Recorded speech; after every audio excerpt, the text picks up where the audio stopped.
BPJLS atau materi-materi yang lain atau pelatihan yang lain ya mungkin ada setelah menyinggung ya tentang etik legal, kemudian lagi tentang SPGDT, kemudian evakuasi dan transportasi sebenarnya tidak akan jauh berbeda ya dengan hal-hal yang lainnya. Misalnya teman-teman kemarin pernah ikut BTCLS, pada saat ini mungkin akan mengupdate ya atau sertifikatnya udah habis masa berlakunya ya silakan saja apapun misinya teman-teman untuk mengikuti pelatihan BTCLS ini. Saya rasa sebuah materi itu tergantung teman-teman ya nanti bagaimana kita menyikapinya, bagaimana kita mendeskripsikannya di dalam istilahnya di dalam apa memori kita, apakah ini terupdate atau bagaimana jika ada yang ingin ditanyakan atau diklarifikasi atau didiskusikan sama-sama boleh ya karena pada prinsipnya kan saya fasilitator di sini bukan berarti saya semuanya tahu gitu ya. Kemudian tidak semuanya apa yang bisa saya paparkan di sini mungkin ada yang berbeda dengan teman-teman bolehlah ya silakan kita sharing di sini ya.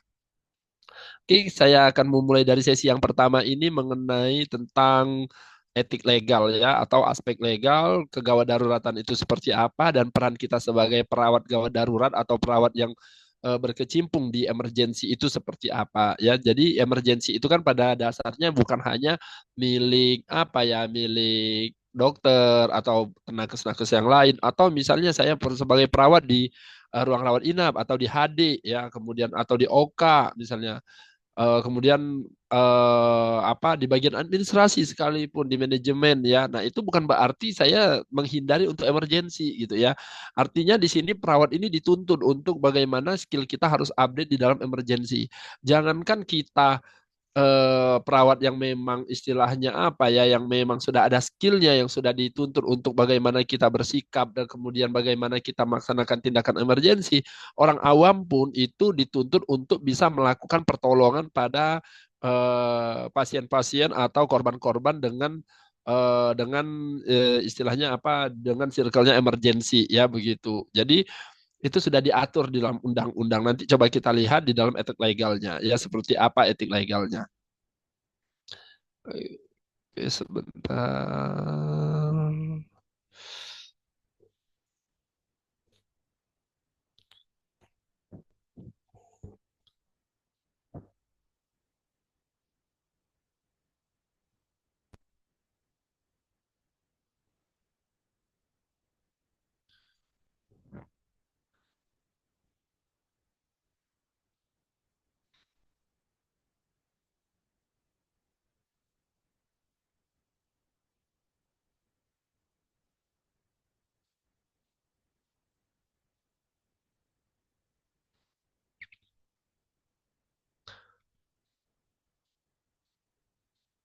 Sebentar. Oke, baik ya teman-teman. Saya di sini bentar mana ya ini layout saya. Oke. Oke ya sudah tampil di layar teman-teman slide dengan etik dan aspek legal keperawatan gawat darurat. Sudah tampil kah? Sudah, Pak. Oke, baik ya kita mulai Bismillahirrahmanirrahim. Kita akan mulai dengan sesi yang pertama ya.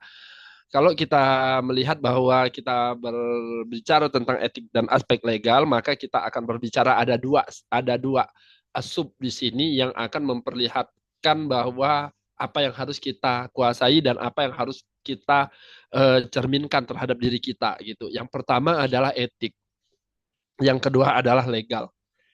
Ya, jadi kalau berhubungan dengan etik ini, maka kita akan berhubungan dengan apa baik atau buruk gitu ya, baik atau buruk. Artinya, kalau kita berbicara tentang etika, apakah sebuah tindakan atau perilaku kita ini berkenaan dengan yang namanya apakah ini baik dan apakah ini buruk. Ini didorong dengan atas dasar naluri ya, naluri analisis dari pemikiran kita bahwa oh ini bisa saja saya lakukan, oh ini baik akan saya lakukan begitu. Ya tetapi dalam prinsip etik, terkadang ini sudah menjadi sebuah niat baik kita, tetapi belum tentu dinilai atau value-nya dari orang yang memandang atau yang menilai secara kasat matanya, oh ini dilakukan baik gitu ya. Bisa saja ini adalah pandangan mereka adalah hal yang negatif, sehingga itulah yang berbicara dengan landasan etik namanya ya.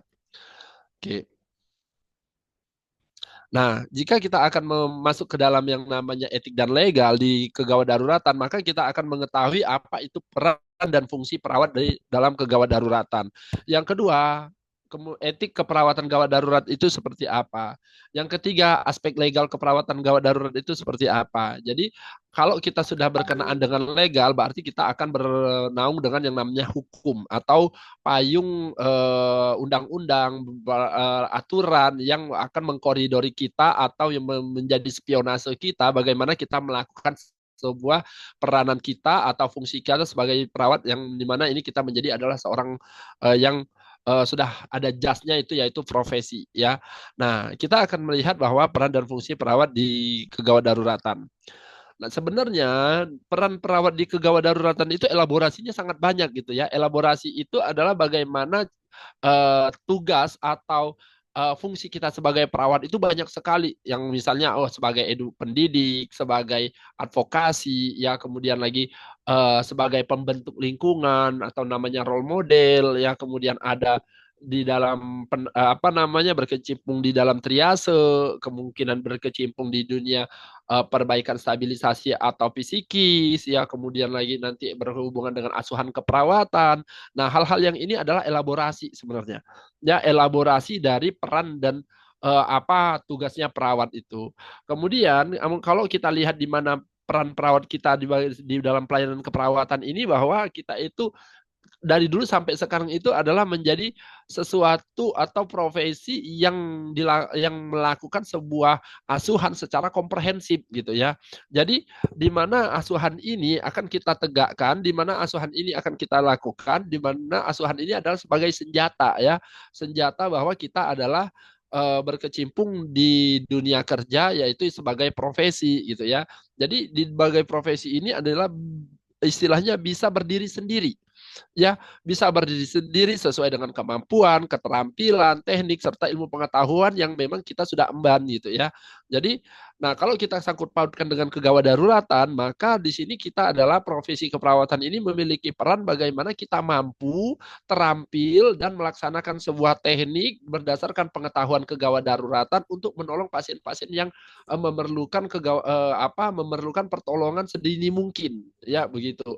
Jadi walaupun pertama sekali itu emergensi, bahkan sampai terusnya adalah ke stabilisasi atau rehabilitasi pada pasien-pasien yang awalnya itu dengan emergensi, kemudian dengan kesejahteraan fisik atau psikis ya.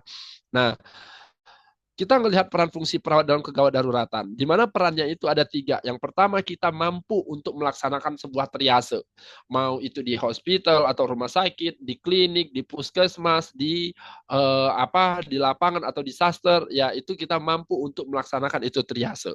Tadi triase udah diberikan kan lah ya oleh Kak Yulia bahwa triase itu seperti apa.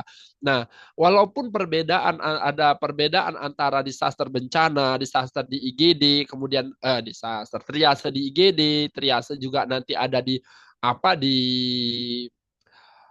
kecelakaan ya. Jadi itu sebenarnya pada prinsipnya sama, artinya memilah gitu kan, memilah untuk apa? Untuk melakukan pengkajian dan monitoring ini bagaimana akurasi untuk yang memang sangat pada urgensinya sesuai dengan golden hours-nya, sesuai dengan golden periodenya untuk kita akan melakukan untuk kita berikan pertolongan pertama. Ya, yang kedua adalah life saving. Ya, life saving di sini adalah bagaimana kita mencegah ya namanya kecacatan. Yang ketiga adalah penanganan krisis psikososial. Nah, kalau dulu penanganan krisis psikososial ini belum banyak diatur ya di dalam undang-undang. Namun sekarang ini udah banyak diatur bahwa perawat itu tidak hanya semerta-merta berdasarkan fisik, tetapi penanganan psikis sampai dengan penata laksanaan jangka panjang itu perawat itu berperan secara emosional ya, secara emosional untuk meningkatkan kesejahteraan secara psikisnya si korban ya. Khususnya pada saat ini kan namanya Indonesia ini adalah wilayah atau wilayah negara-negara yang rawan bencana, sehingga penanganan krisis psikososial ini sangat-sangat dibutuhkan bagi orang-orang yang terdampak bencana. Nah, ini triase yang saya katakan tadi bahwa triase itu kita memilah bagaimana ini diperlukan sebuah ketepatan atau keakurasian ya untuk mengurangi resiko yang lebih besar. Mengapa ini diperlukan ya, sangat diperlukan ya dari kondisi kegawat daruratan karena kita itu tidak sebanding lurus dengan apa yang memang ditemukan gitu ya. Misalnya di IGD saja, di IGD itu perawat triasenya misalnya ada 3, yang datang itu kalau 10 orang kan sudah berbanding terbalik ya, sudah berbanding tidak lurus, artinya ada porsi ya, ada porsi perbandingan antara 1 sampai 2 orang sampai bahkan lebih. Sehingga triase ini dibutuhkan bagaimana kita memberikan pertolongan yang memang kepada pasien-pasien yang sangat itu golden periodenya sangat singkat. Ya, begitu. Nah, kemudian ada life saving yang saya katakan tadi bahwa adanya proses bagaimana kita memberikan penyelamatan, pengobatan, rehabilitasi untuk kesejahteraan tingkat lanjutnya ya. Artinya mencegah terjadinya kecacatan. Kemudian yang ketiga adalah penanganan psikososial. Nah, pada penanganan psikososial ini di mana kita ini yang saya berikan tadi ya statement saya mengenai psikologi bahwa mau pasien, mau keluarga ya yang mengalami gangguan psikologi, ya gangguan-gangguan gangguan-gangguan kecemasan itu baik itu secara langsung ataupun berdampaknya berulang ya pada kondisi-kondisi krisis psikologi perawat ini psikologis perawat ini sangat-sangat dibutuhkan untuk ditegakkan di intervensi ya karena apa karena sebuah intervensi berhubungan dengan psikologis ini memberikan sebuah tindakan-tindakan yang dapat merilekskan ya atau memberikan relaksasi terhadap kesetresan fisik bagi si penderita gitu ya.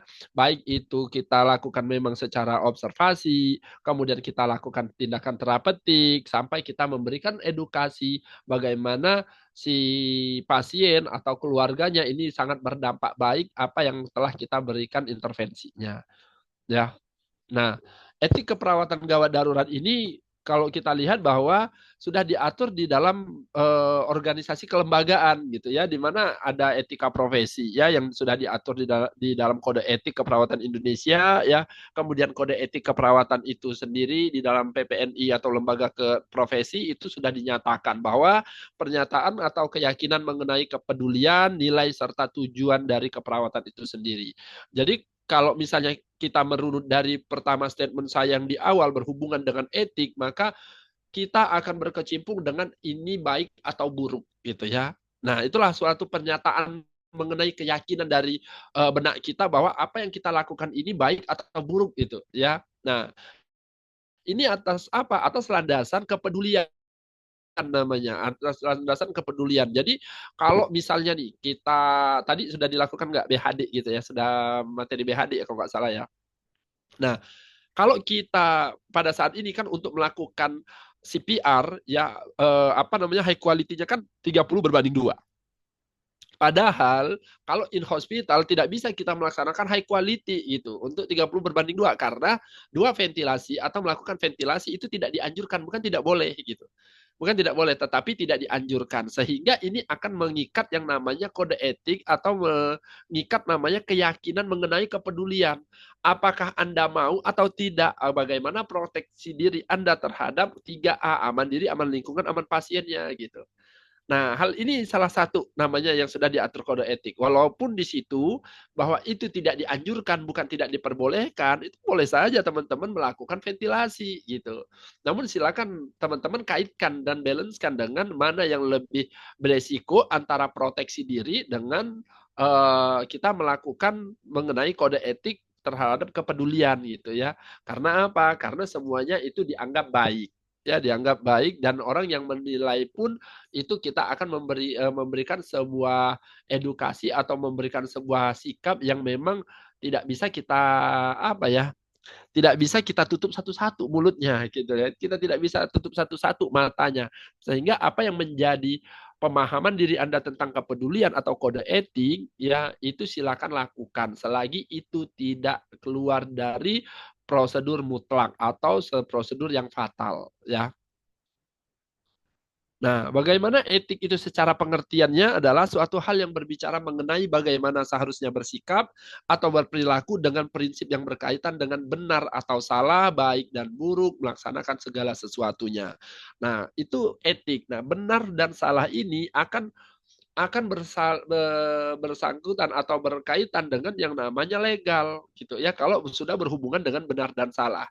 Nah, kemudian baik dan buruk ini apa? Karena yang saya bilang bahwa legal ini adalah sebuah koridor yang dibuat untuk menjadi sebuah koridor dan spionase dalam suatu profesi gitu ya. Nah, kode etik ini membentuk kondisi profesional, prinsip etis yang merelevansi profesi lain dapat menerima. Sehingga apa? Maksud saya dalam deskripsi ini adalah kita itu dalam memberikan sebuah tindakan itu udah dipayungi dalam kode etik. Ya, dipayungi dengan kode etik dan dipayungi dengan legalnya sehingga profesi lain itu mau menghantam seperti apapun dia saya rasa tidak akan melakukan itu karena kita sudah dianggap profesi gitu. Apapun yang menjadi sorotan orang lain terhadap kita itu kita memberikan sebuah intonasi dan edukasi yang memang sesuai dengan standarnya gitu. Salah satu contoh saja nih. Ya, di tempat saya bekerja di rumah sakit bahwa perawat dilarang melakukan pemasangan kateter atau dower kateter pada lansia yang berumur 60 tahun ke atas. Nah, itu adalah kebijakan dari direktur ya, termasuklah direktur pelayanan. Nah, itu kan sebenarnya adalah tindakan-tindakan delegasi ya tindakan delegasi dari tim medis kita bisa melakukannya. Nah, tetapi ada perspektif lain ya bahwa ketika perawat ini akan melakukannya atau tidak sampai ilmunya ke sana, istilahnya kan dia akan memberikan sebuah cedera atau membuat trauma ya. Nah, ya jadi membuat trauma misalnya pada perawat ini yang menjadi penilaiannya kalau perawat ini kemungkinan dia ketika pemasangan dower kateter ini akan terjadinya luka gitu, laserasi pada pemasangan kateter misalnya ya. Nah, itu pandangan kan, itu pandangan orang gitu, pandangan pemberi kebijakan. Tapi kalau misalnya yang menilai itu berbeda, misalnya oh perawat juga mau bisa, perawat itu apa namanya melakukan tindakan itu sesuai dengan rasionalnya, melakukan tindakan itu sesuai dengan analisisnya gitu ya. Artinya perawat itu juga diberikan keilmuan untuk melakukan pemasangan kateter. Kontraindikasinya itu bukan hanya istilahnya oh boleh pada pasien indikasinya dengan pasien-pasien yang bed rest misalnya pasien bukan hanya itu. Sekarang perawat itu udah paham bagaimana indikasi dalam penanganan atau melakukan tindakan kateter misalnya ya atau pada perawat ini sudah diberikan pengetahuan bahwa pada pasien-pasien trauma yang tidak boleh dilakukan pemasangan dower kateter ini dengan pasien yang seperti ini dengan yang seperti ini itu kan menjadi sebuah tolak ukur istilahnya untuk bagaimana value itu keluar terhadap persepsi ya persepsi. Nah sehingga inilah yang menjadi sebuah dilematik atau kode etik ya. Jadi kalau kita berhubungan dengan kode etik ini maka kita akan berhadapan dengan sebuah masalah yang dinamakan dilema etik. Nah, itulah salah satu namanya dilema etik ya. Kode etik keperawatan ini 5 yang menjadi sebuah apa namanya sebuah komunikasi ya semua komunikasi tersirat maupun apa tersurat ya istilahnya kalau jadi ada ada istilahnya ada kaitannya antara perawat dan klien atau perawat dan praktik, perawat dan masyarakat, perawat dan teman sejawat, bahkan perawat dan profesinya. Nah, yang menjadi yang masih terkadang kita temukan ini bahwa kalau misalnya masih ada kesenjangan-kesenjangan ya masih ada problem-problem dilema etik yang bagaimana ini perawat ini terjadi terhadap profesinya sendiri atau perawat ini terjadi terhadap teman sejawat. Contoh saja ya. Jadi eh, ada satu ruangan misalnya ini yang terdiri dari 5 perawat pada shift pagi. Nah, ini ada dokter nih datang gitu, ada dokter datang visit. Nah, kemudian dokter datang visit ini ada gap antara perawat ini gitu ya, ada gap antara 2 orang. Jadi ketika si perawat ini mendampingi si dokter ya jika apa namanya satu orang ya untuk mendampingi jika ada yang ingin ditanyakan dari si dokter ini kan perawat itu 24 jam dan tahu perkembangannya seperti apa sehingga ketika dokter itu akan menanyakan tidak ada putus komunikasi dalam merawat bersama ya. Nah, ini terkadang muncullah celotehan dari apa namanya dari teman yang punya gap tadi gitu ya. Sebentar. Ya, jadi muncullah teman yang dari punya gap tadi. Alah, si ini tuh mencari muka aja tuh sama depan dokternya. Giliran ada dokter ini ya cepet. Cobalah kalau kita sama-sama minta tolong mana mau dia. Nah, itu menjadi sebuah dilema ya. Semua menjadi dilema atau problem di mana perawat itu terhadap teman sejawat itu. Masih banyak sering kita temukan. Ya, masih banyak sering kita temukan. Kemudian perawat bagaimana terhadap profesinya. Ya, perawat terhadap profesinya kita perawat di situ atas CI-nya atau apa namanya manajernya ya atau head nurse-nya di situ datanglah mahasiswa perawat yang lagi praktik ya. Ini peran perawat atau kode etik perawat yang terhadap profesinya. Dia itu adalah yang meneruskan kita. Dia ini adalah generasi baru yang harus kita bentuk bagaimana sesuai dengan koridornya. Diberikan sebuah statement, diberikan sebuah komunikasi yang memang menjadi sebuah dilema. Contoh saja nih, ya, adek nurse sini, sini ke saya dulu. Kamu lihat nggak ini begini-begini? Nah, itu kan dengan teriakan seperti itu tidak memberikan sebuah contoh, gitu ya. Giliran kita dituntut untuk berkomunikasi terapeutik, tetapi terhadap peranan sebagai profesi ini tidak kita berikan contoh, tidak berikan pendidikan yang memang bagaimana semestinya. Tanyakan pada dirimu, tanyakan di sekitarmu, itu sering terjadi. Ya, sering terjadi di depan keluarga pasien, di depan ke pasien itu sendiri, ataupun di depan masyarakat yang lagi menggunakan di mana pelayanan kita berikan. Ya, petantang petenteng kita ini cekakak cekikikan di koridor kan begitu. Sebenarnya bukan tidak boleh gitu ya. Ada kode etiknya tersendiri yang mengatur itu gitu. Ya, ada kode etiknya tersendiri. Contoh nih, ada sesuatu hal yang lucu, wajar dong kita ketawa gitu. Nah, wajar nggak kita ketawa ada sesuatu yang lucu, kita berikan tertawa di pasien yang lagi berduka gitu. Padahal kita tidak sengaja gitu. Ya, padahal kita tidak sengaja keceplosan ini tertawa gitu. Nah, ini adalah menjadi sebuah statement bahwa kita dikira ini mentertawakan, menyepelekan ya, memberikan sebuah statement sekecil apapun yang berdasarkan dari mimik tubuh kita gitu. Nah, inilah yang saya katakan menjadi sebuah kode etik, ya, menjadi sebuah kode etik yang memang cerminan-cerminan terkadang kita sudah berniat baik itu dianggap masih buruk gitu. Apalagi kita sudah yang berniat buruk gitu. Berniat buruk otomatislah kita dicap seperti itu, ya. Oke, jadi tugas kita di sini adalah bagaimana kita berada di koridornya yang benar, bagaimana kita memerankan sebagai perawat itu berdasarkan kode etik yang sesuai dengan ada di sini. Bagaimana perawat dengan klien semestinya, bagaimana perawat dan praktik, bagaimana perawat dan masyarakat, perawat dan teman sejawat, dan perawat dengan profesinya. Ya, oke, nah ini sikap sikap kode etik. Jadi sikap-sikap kode etik itu dilorong dari yang namanya beneficence, kemudian ada normal efficiency, kemudian otonomi, ada justice, ya. Nah, dari empat ini yang mendorong itu kita bersikap, ya. Jadi keinginan kita untuk menolong itu ada beneficence-nya, bagaimana mencegah terjadinya malpraktik, bagaimana kita menjalankan asuhan. Nah, kemudian bagaimana kita terdorong itu tidak merugikan, artinya tidak memberikan sebuah gangguan-gangguan psikologis atau trauma-trauma secara psikis ya. Nah, kemudian kita juga ada justice, berkeadilan. Nah, justice ini teman-teman terkadang maaf lah ya, terkadang kita juga masih masih apa ya, masih hilaf gitu ya dalam melakukan justice. Contoh saja hubungan dari hubungan personal ya, hubungan personal atau hubungan interpersonal. Contohnya saja nih, ada pasien yang lagi di poli, ngantri, ini tetangga kita lihat dipanggilnya nih, ya dipanggilnya. Siapa ya? Saya anggap isi yang ada di, saya pakai namanya aja dulu ya, nggak apa-apa. Eh, Kak Nurul nih. Kak Siti Nurul Halimah yang ada di layar saya. Maaf ya Kak, saya pinjam dulu.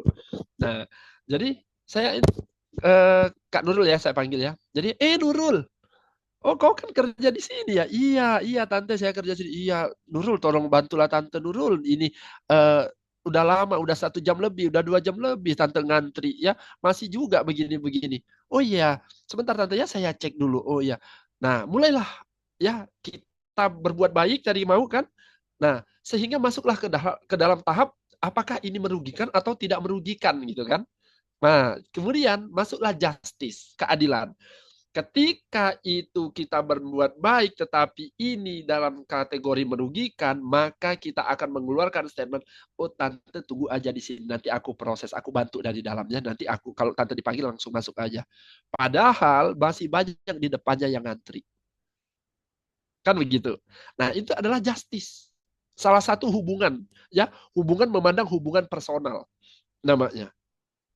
Itu secara tidak langsung gitu, secara kita tidak sadari itu adalah memiliki sebuah etik-etik yang gagal itu ya, etik-etik yang gagal.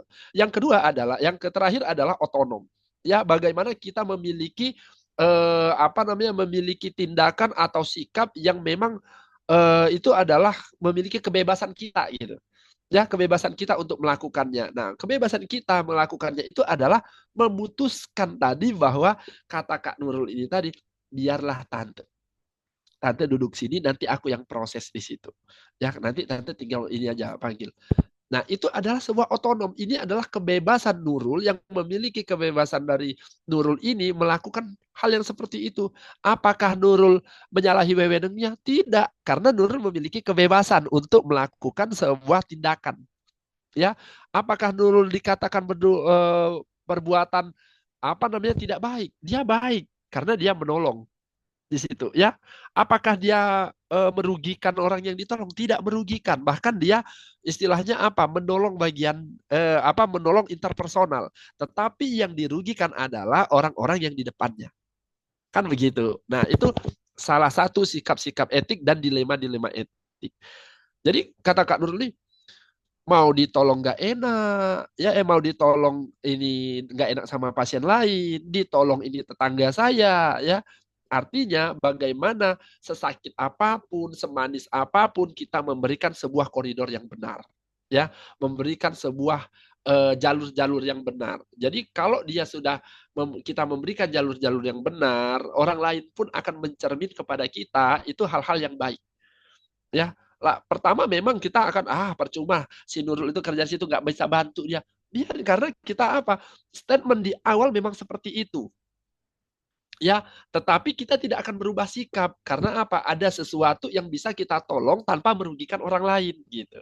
Nah, itu nanti akan mentah deskripsi penilaian dia terhadap Nurul bahwa percuma dia itu bekerja di rumah sakit karena dia tidak mau menolong. Karena apa? Posisinya memang di situ.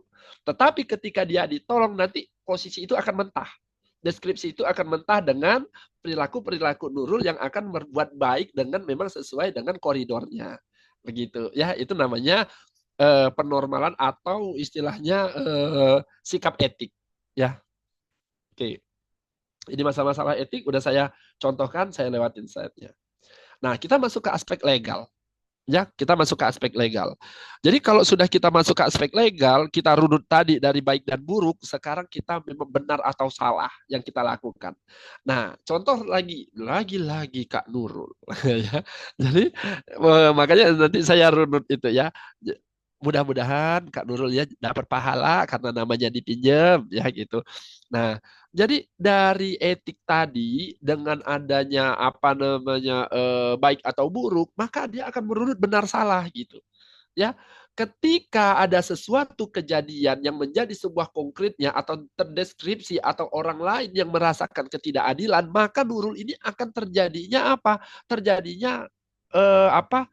Rangkulan legal gitu. Ya, ikatan legal. Ikatan legalnya apa? Contoh nih ada nih.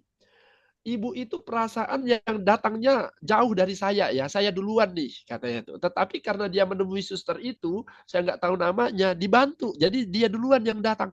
Hati-hati dengan itu.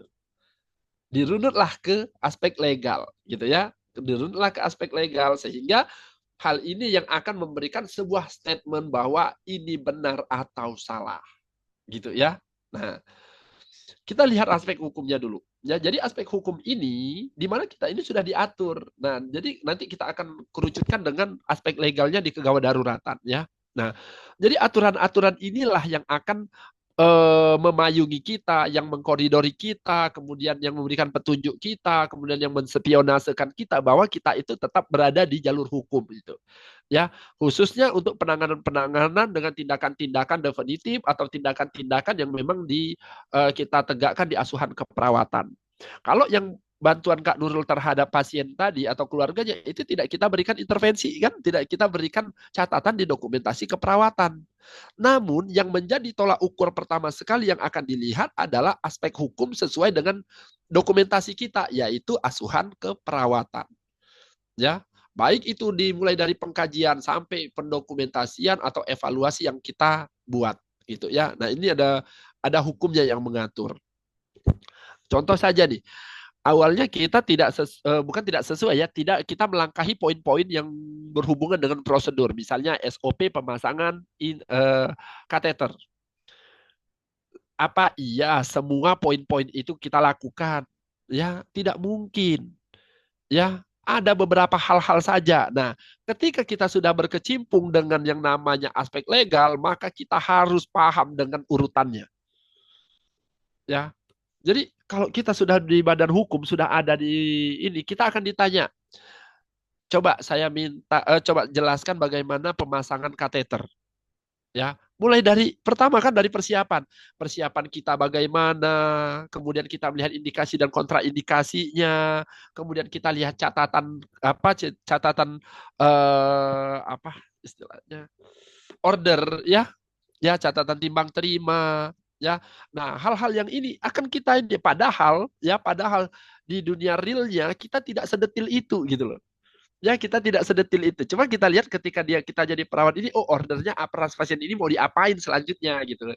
Ya, oh ini sudah ada tercatat. Nah, itu terkadang ya, yang terkadang sehingga kalau sudah ada di aspek hukum, kita harus jelas gitu. Apa tahap persiapannya, apa tahap edukasi di awalnya, bagaimana inform concernnya, bagaimana tindakan yang harus kita lakukan secara proseduralnya sampai kita melakukan evaluasi ya tahap terminasi. Nah, hal-hal yang begitu kan kita menjadi apa ya, menjadi istilahnya ada di naungan kronologis gitu ya ketika sudah berbicara di aspek hukum.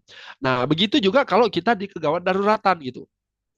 Ya bagaimana fungsi hukum ini adalah bagaimana kita menentukan diri kita ini agar kita tetap bisa apa ya memberikan kemudian menentukan dan mempertahankan apa yang harus kita lakukan apa yang kita lakukan sesuai dengan peran atau hak dan kewajiban kita seorang profesi yaitu perawat ya. Nah, dasar hukum kegawat daruratan ini teman-teman sudah diatur. Ya, sudah diatur. Kalau dulu banyak sekali ya ada Permenkes ya, kemudian lagi ada undang-undang dari kelembagaan apa namanya PPNI ya. Nah, contoh saja di sini Undang-Undang Nomor 38 tahun 2014, kemudian Permenkes Nomor 47 tahun 2018. Dan saat ini saat ini kan di Undang-Undang Nomor 17 tahun 2023 ya kan. Nah, kalau kita sampingkan saja dulu Undang-Undang Nomor 38 dan Undang-Undang Permenkes 47 ya. Sekarang ini di Undang-Undang Nomor 17 tahun 2023 itu sudah sedetil-detilnya dapat di situ gitu. Ya, sudah dapat di situ dan menyinggung kolegium pun disinggung di situ ya. Nah, jadi ketika kita berbicara tentang yang namanya ini nanti saya tinggalin dulu ya. Nah, dasar hukum sekarang ini di Undang-Undang Nomor 17 gitu. Ya, di Undang-Undang Nomor 17 tentang kesehatan dari bab 1 dari pembuka saja emergensi atau kegawat daruratan itu sudah diatur. Ya, baru kemudian bagaimana kredensial kita, kredibilitas kita itu pun sudah diatur. Ya. Nah, contoh pada yang sudah saya sematkan di sini pada bab 1 pasal 1 poin 2000 poin 24 gawat darurat ya kegawat daruratan atau keadaan klinis yang membutuhkan tindakan medis atau psikologis segera guna menyelamatkan nyawa dan pencegahan kedisabilitasan itu udah diatur di dalam pasal 1, bab 1 gitu.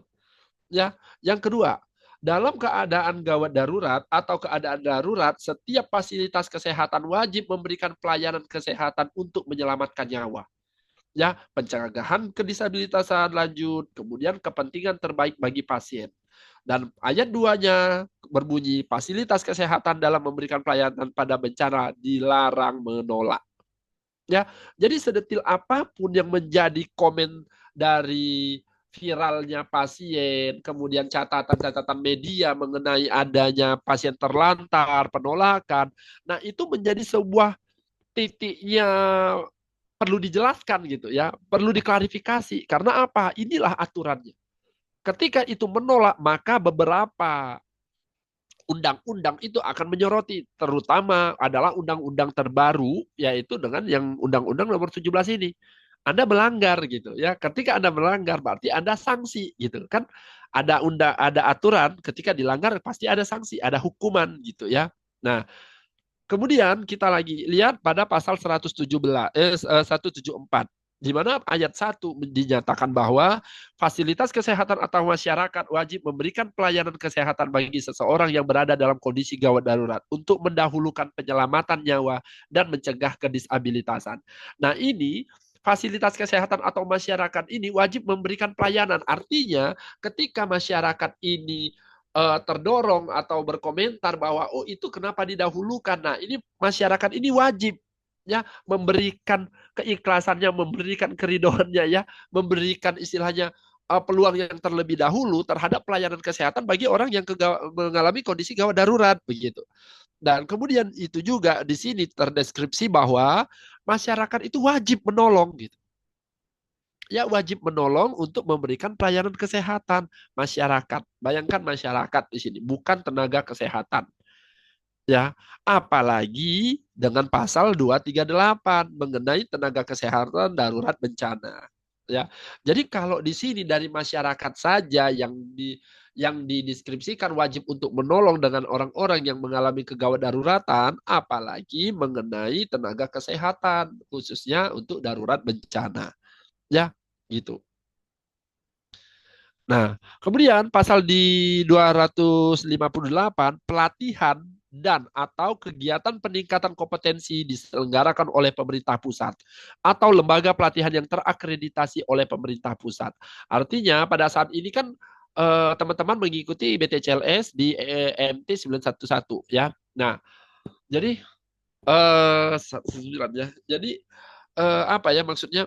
Jadi di sini teman-teman kita tidak akan bisa menyelenggarakan ini gitu loh ya, kita tidak bisa menyelenggarakan ini tanpanya ada akreditasi atau penilaian dulu dari Kemenkes gitu ya.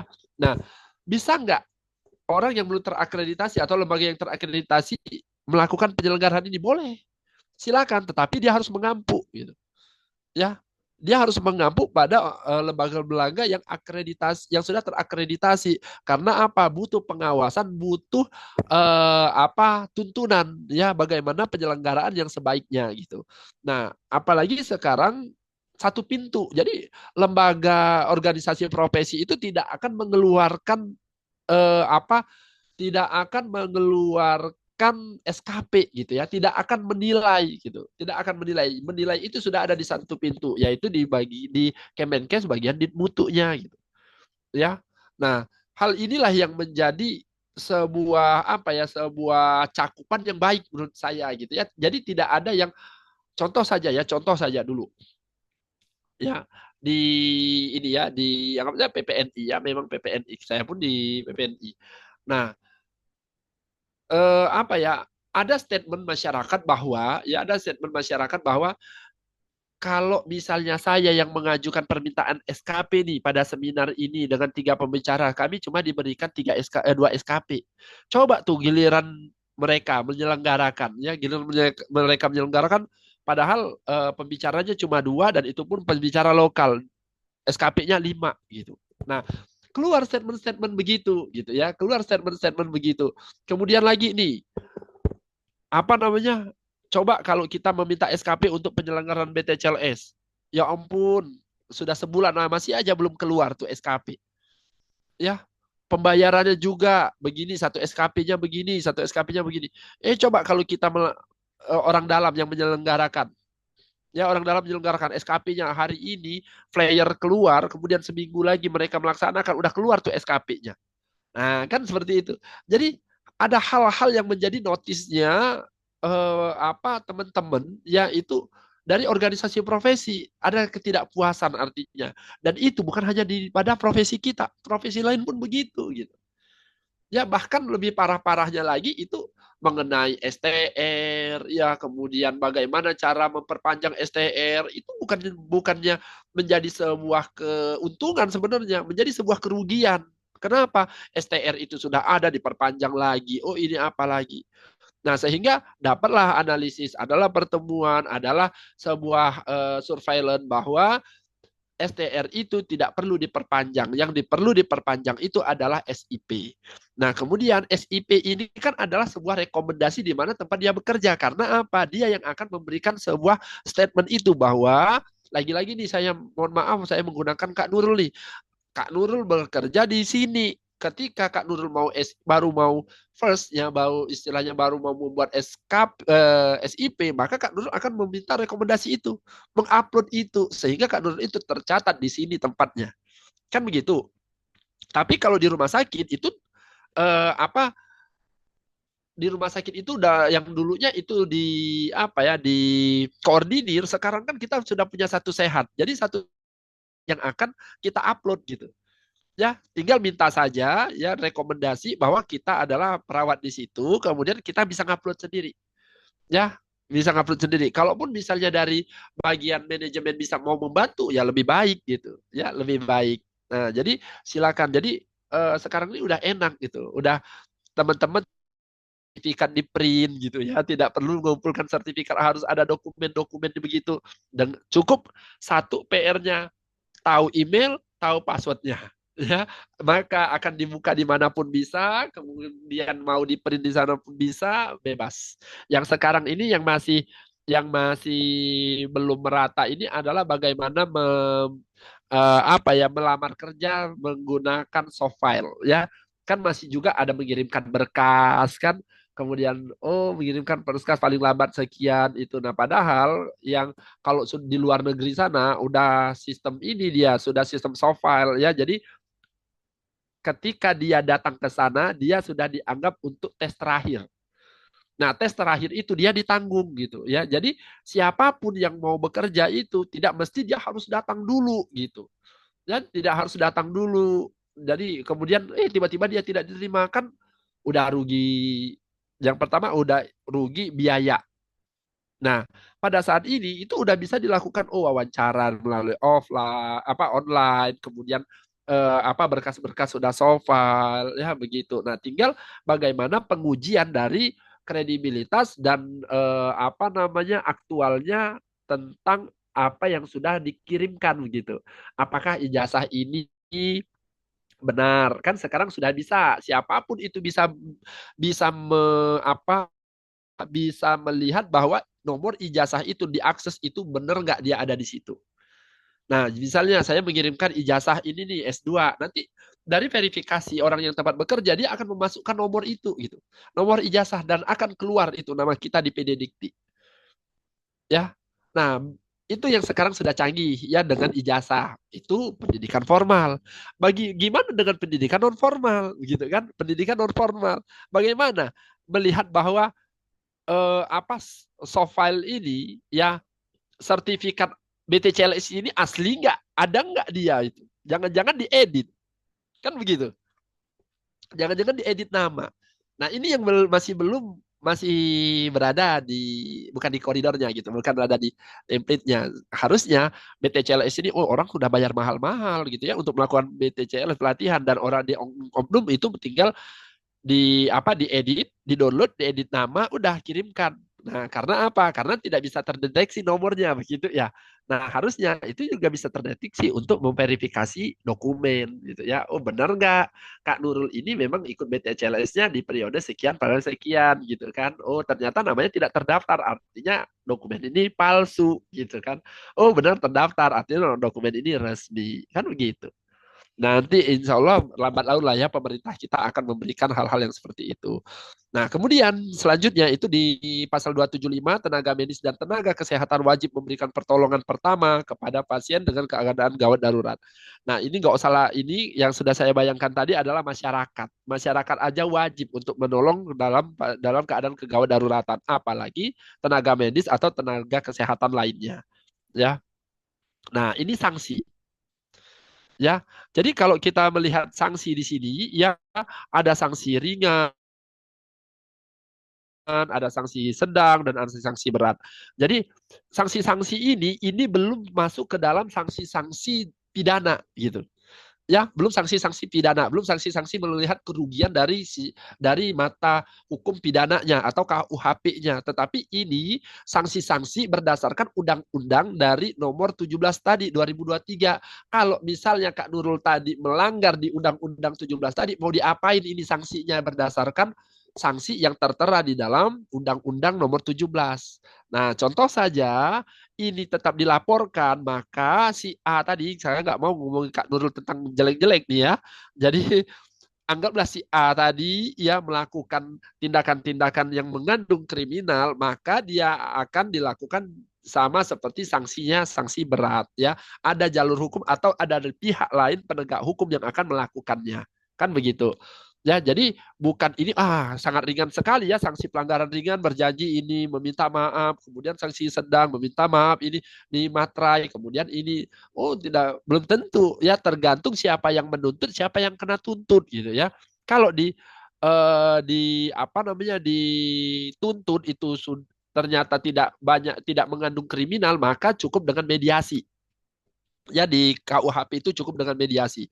Tapi kalau ada cacat di mata hukum, maka dia masuk ke dalam kriminal dengan ada sanksi-sanksi hukuman kurungan atau denda. Nah, ini diteruskan. Makanya proses hukum jika sudah masuk ke ranah penegak hukum atau KUHP itu ada proses jika dia mengandung pidana dengan kurungan atau denda itu tetap terus.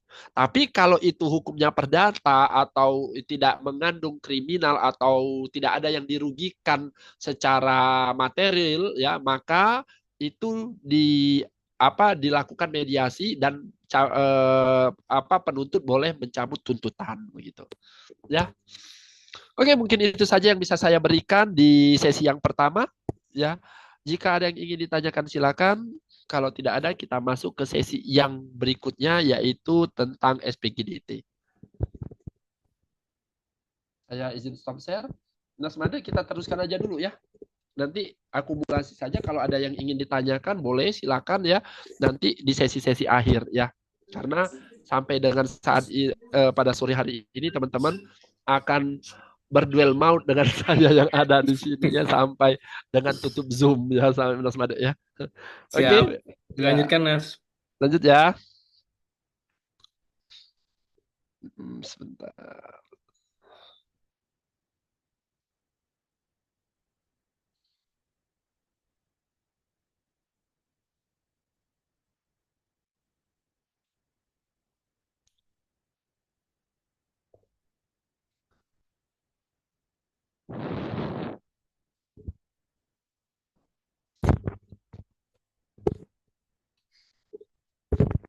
Anyway, Kak Siti Nurul Halimah yang sudah saya sebut-sebut dari tadi ini berdinas di mana, Kak?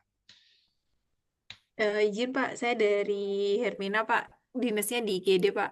Wah, mantap Kak Nurul ya. Jadi ada-ada aja kan problem etiknya yang kita temukan kan ya. Setiap hari ada Setiap Pak. hari ada aja ya. Iya, betul, Kak. Hermina mana, Kak? Hermina Solo Pak. Oh ya, ke Solo ya. Ya, Sebentar. Udah berapa lama Kak Nurul di sana? 5 sampai 6 sih Pak. Wih, mantap ya Kak. Banyak sekali ini eh, problem-problem baik itu etik ya, baik itu legal yang ditemukan ya. Kemudian Banyak sekali, Pak. iya, nanti kita berbicara juga nanti berhubungan dengan trauma-trauma besok ya, kita sharing. Mantap. Baik, Pak. Ya. Oke, terima kasih Kak Nurul, nama-namanya sudah saya pinjam dan alhamdulillah dari intonasinya memang perawat profesional ini Kak Nurul ya. Kalau dari lihat dari intonasi, saya ini cenayang kali ya, cenayang yang memang melihat dari suara. Oke ya baik teman-teman semuanya, saya lanjut ke di dalam sistem penanggulangan kegawat daruratan terpadu atau kita sebut dengan SPGDT ya. Nah, sebenarnya nanti nggak terlalu banyak ya tidak terlalu banyak. Kenapa etik legal itu saja panjang lebar mengutarakannya karena kita terkadang hilaf dengan yang namanya etik legal sehingga ketika ada apapun itu baru kita berasa oh etik dan legal itu apa wajib kita lakukan itu ya. Nah, kemudian masuk sesi yang dengan yang namanya sistem penanggulangan dengan kegawat daruratan terpadu ini, kita akan berhubungan bagaimana komunikasi ya pada intinya komunikasi penata laksanaan bagaimana kita nanti bercermin di evakuasi dan transportasi. Oke, nah ini ya. Jadi kalau misal kita melihat bahwa sebuah SPGDT ya sebuah SPGDT atau sistem ya kalau sistem ini kan berarti rantai artinya saling berkaitan kemudian apa namanya ada rings itu di situ ya ada ring atau circle-nya bagaimana si A dengan si B dengan si C dengan si D dengan si A kan begitu ya dan kalau misalnya kita berbicara tentang SPGDT nah maka kita lihat seperti ini nih misalnya ya ada pasien nih, pasien kecelakaan. Jadi pasien kecelakaan seperti ini pada prinsipnya mau kita apain gitu ya pada mau kita apain apa yang harus kita lakukan ya apa yang harus kita berikan tindakannya ya jadi ketika kita berbicara tentang SPGDT maka kita ini apakah di sini sebagai tenaga kesehatan apakah kita sebagai orang awam nah itu kan adalah salah satu tolak ukur bagaimana SPGDT itu berjalan ya contoh saja nih saya datang ke apa mau pergi ke pasar nih ya kan saya orang kesehatan tetapi di sisi lain ketika saya berjalan seperti itu ya saya tidak membawa alat apapun jadi ketika saya melihat ada orang kecelakaan artinya semaksimalnya saya akan menolong tanpa ada bantuan alat apapun sehingga mau tidak mau ini menjadi apa pertama pemula atau awalnya untuk bagaimana sistem ini akan berproses. Ya, yang pertama misalnya saja saya memberikan sebuah tindakan, saya meminta tolong, meminta bantuan untuk panggilkan ambulan yang apa yang terdekat atau hubungi pihak PSC 119. Nah, ini kan sesuatu sudah rangkaian. Ya, sudah mau ke rangkaian berikutnya gitu ya. Oh, misalnya saya nggak tahu nih di Solo. Ya, saya kan ada call center. Jadi call center ini saya ini lagi jalan-jalan berwisatalah di Solo. Nah, ketika saya di Solo saya menemukan pasien kecelakaan. Kan saya tidak tahu extensionnya nomor PSC-nya apa 119 Solo. Ya, yang terdekat apa? Artinya kan ada sebuah call center dan sistem call center pusat bagaimana ini jejaringnya. Sehingga nanti muncullah akan tersambung di PSC yang terdekat. Jika memang itu tidak ada yang terdekat, maka fasilitas kesehatan yang terdekat akan disambungkan. Kan begitu. Nah, inilah layanan SPGDT. Jadi tidak tidak semerta-merta PSC itu berada di dekat kita gitu. Ya mungkin saja ada SPGDT di rumah sakit yang sudah ada yang sudah siaga gitu ya, sudah ready gitu. Contoh saja kalau di Jakarta nih, emergency ya di EMT ya EMT ini EMT ini kan didirikan dan sekarang dipimpin oleh namanya Pak Rohmat ya. Nah, Pak Rohmat ini bergerak di SPGDT gitu. Bergerak di SPGDT di Rumah Sakit Haji di Rumah Sakit Haji di Jakarta Timur ya. Nah, ini kalau misalnya memang di situ jauh dari PSC, maka bisa telepon SPGDT gitu. Ya, SPGDT di rumah sakit yang sudah ready.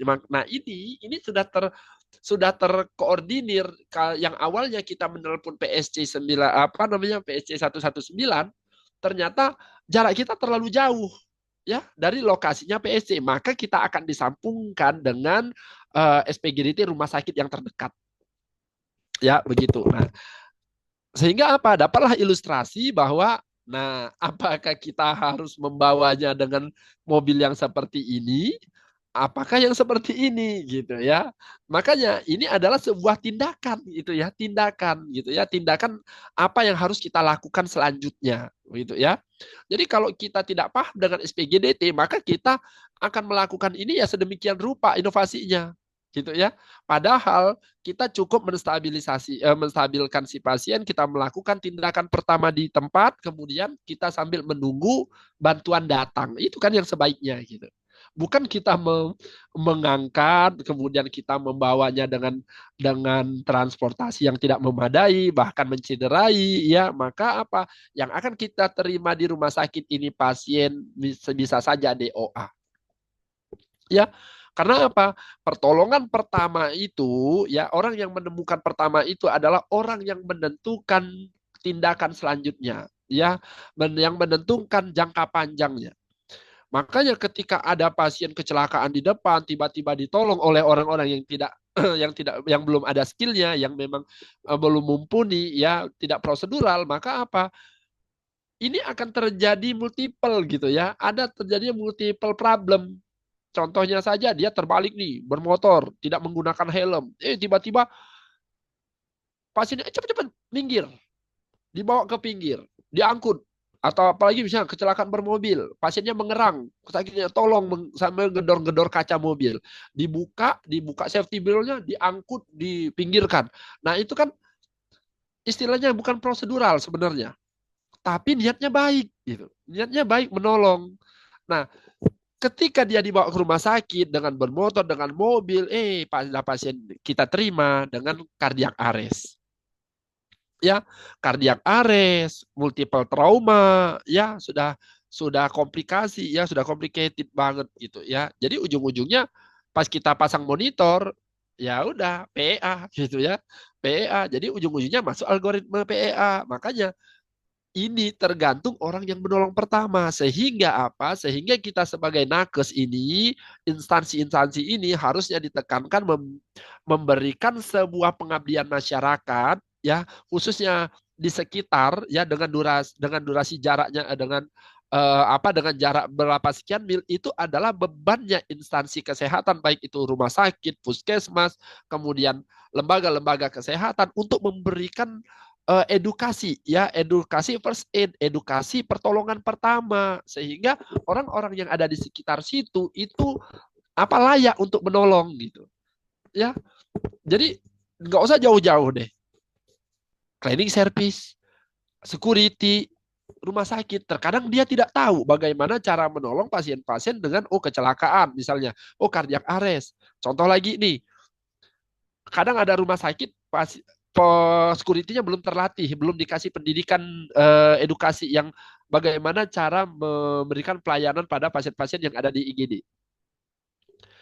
Datanglah mobil di depan IGD, security, dilihat pasien, oh ya, dibiarkan keluarga atau yang si pembawa ini mengotong atau membawa si pasien gitu, ya. Istilahnya security-nya dilihat, butuh apa? Butuh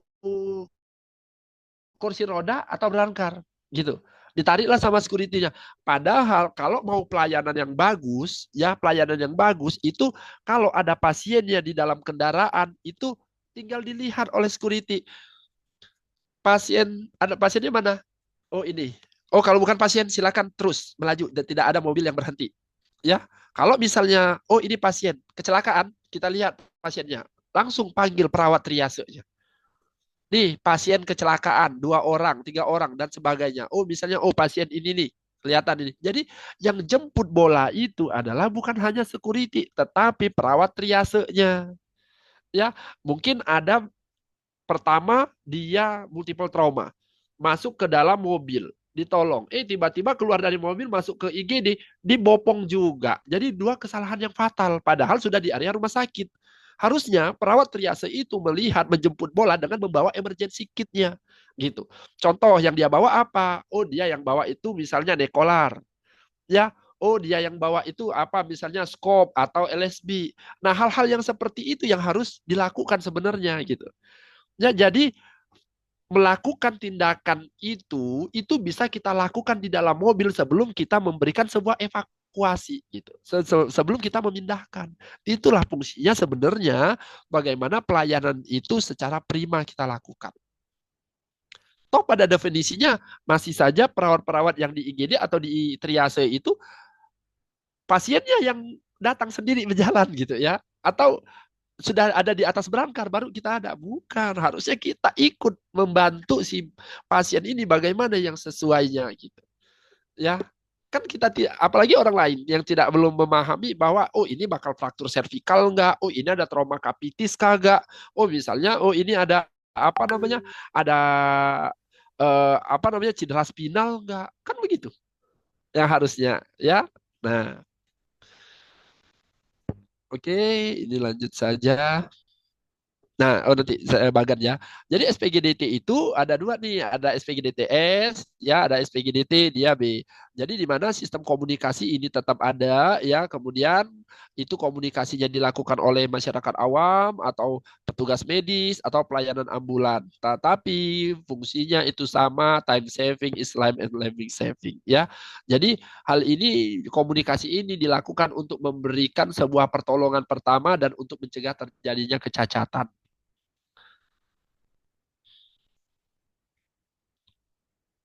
Oke, tiga model dance ini nanti teman-teman baca saja ya, karena ini sebuah literasi ya, sebenarnya literasi bagaimana tingkat goals ya atau eh, keberhasilan atau bukan keberhasilan ya istilahnya, ini adalah model yang mengukur bahwa keterlambatan-keterlambatan atau golden periode ya sesuai dengan apa dengan pertolongan pertama sampai dengan lanjutan ya. Jadi kalau misalnya kalau kita lihat di sini puncak pertamanya itu akan memberikan sebuah goals itu 50%, di mana 50% kematian akibat trauma ini terjadi beberapa detik ya, beberapa detik setelah kejadian.